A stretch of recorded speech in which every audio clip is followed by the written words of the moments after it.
Well, I think it's a good thing for anyone to talk about it, no matter what your station in life is. And, for me to talk about it, a lot of people might project this image onto me that I have it all, or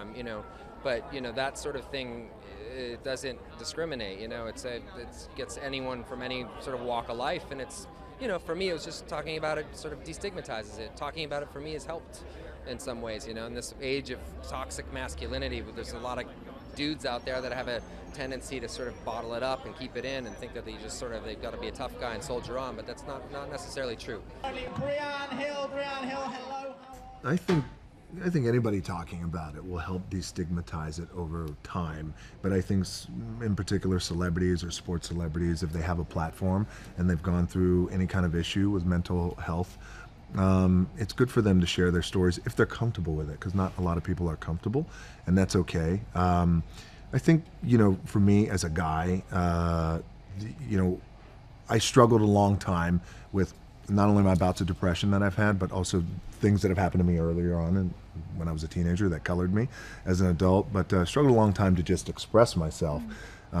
Because we as men, as dudes, just typically, we have this toxic masculinity sometimes where we want to hold on to feelings and emotions, like I had done for many, many years. So,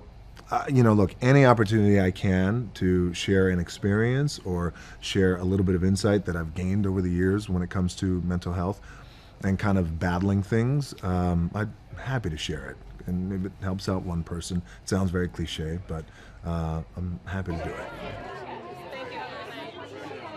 The notion of being stigma-free, which is sort of, what many of us are willing to be, is a way to try and bring education to more people, since unfortunately in this country it seems that mental health is something that's reserved for people who can afford it, and not people who need it. So I'm not looking to vomit my entire life onto the internet, but I do feel it's very appropriate, especially for so many young people who feel alone the way I felt alone, to talk about anxiety and obsessive compulsive disorder and panic disorder and depression and all the other things that many of us deal with, when we're teenagers and even when we're, adults.